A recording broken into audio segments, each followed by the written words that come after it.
वो जब पार्वती जी ने कहा भोले बाबा से कि ऐसे रहना ठीक नहीं है, यहाँ महल होना चाहिए, तो कह लगे महल की कोई जरूरत नहीं। कहने जब तक आप अकेले थे, फक्कड़ थे, तब तक जरूरत नहीं थी। अब आपने शादी कर ली है, अब तो जरूरत है, पत्नी को चाहिए निवास महल के लिए। भोले बाबा कहने लगे कि अपने भाग्य में महल है ही नहीं। पार्वती जी कहने लगी कमाल के स्वामी आप कह रहे हो, अरे आप तो भाग्य बदल देते हो, भाग्य को बदल देते हैं भगवान शंकर। जो तब करे कुमार तुम्हारी, भाव्यु मेट सके त्रिपुरारी, यही तो शंकर जी करते हैं।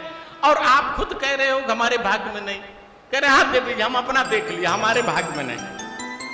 अरे ऐसे कैसे होगा, नहीं आप बनवाओ, आप तो ऐसे कहते हो, बनवाई दे रहे हैं। विश्वकर्मा को बुलाया, कह दिया बना दो महल सोने का, जैसा चाहे। जैसा पार्वती जी ने चाहा, कैलाश पर सोने का महल बन गया। विश्वकर्मा जी गए, शंकर जी ने कहा कि चलो घुसो, प्रवेश करो, चले। पार्वती जी कहने लगी ऐसे थोड़े महल में प्रवेश किया जाता है। बोले बाबा का कैसे किया जाता? कहने लगे गृह प्रवेश कराया जाता है। एक बात बताएं, देवियां लोग बहुत नियम कानून कायदे से चलती हैं, और भाई लोग तो ऐसे ही चलते हैं। ये जो धर्म चल रहा है थोड़ा बहुत, ये सब देवियों की वजह से चल रहा है, इस गीता की वजह से चल रहा है।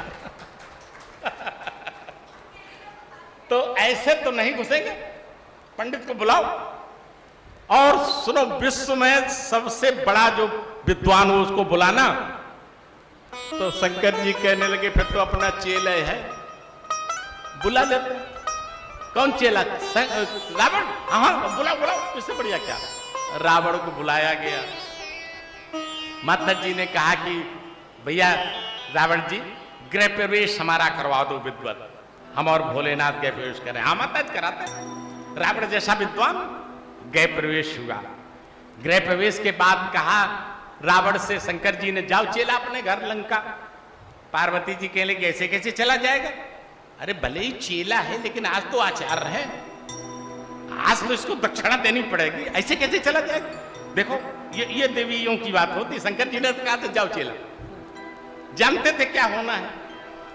कहले ऐसे बिना दक्षिणा के? ना ना ना ना, बताओ बेटा दक्षिणा क्या चाहिए, बोलो दक्षिणा जो। कह रहे मैया हम आचार्य हैं, दक्षिणा लेंगे तो हम संकल्प कराएंगे। ऐसे आज हम आचार्य, बिना संकल्प के नहीं दक्षिणा। करो बोले बाबा संकल्प। पुष्प रख दिया, अक्षत रख दिए, जल रख दिया और ओम विष्णु विष्णु करके संकल्प करा दिया। और ये कहा कि जो हम मांगेंगे दोगे? कि हाथ देंगे। जो मांगेंगे दोगे? पार्वती जी कह लेगी देंगे देंगे देंगे। कह लेगे तो मैया फिर यही महल हमें दे दो, यही दे दो। बोले बाबा का कहो हमने कहा था। ले गया लंका में। एक बार लौट करके आया और कहने लगा अरे गुरुजी आपने घर तो दे दिया लेकिन घरवाली तो दी नहीं। बिना घरवाली के घर बेकार। शंकर जी ने कहा पसंद कर लो। कह दिया तो हमें ये पार्वती दे दो, गुरु माता को दे दो। शंकर जी ने कहा ले जाओ। ऐसे हमारे भोले बाबा उठता नहीं। पार्वती को कंधे पर बिठा करके चल दिया रावण लंका के लिए। पार्वती जी ने विष्णु को मन से स्मरण किया, ये क्या भोले बाबा बोले हैं, तुम करो आकर के कुछ। विष्णु भगवान आए और रावण से कहा ये किसको लिए जा रहे हो? अरे पार्वती को लिए जा रहे हैं लंका में। कहने लगे पार्वती? ये पार्वती कहाँ है? अरे पार्वती था ही शंकर जी का।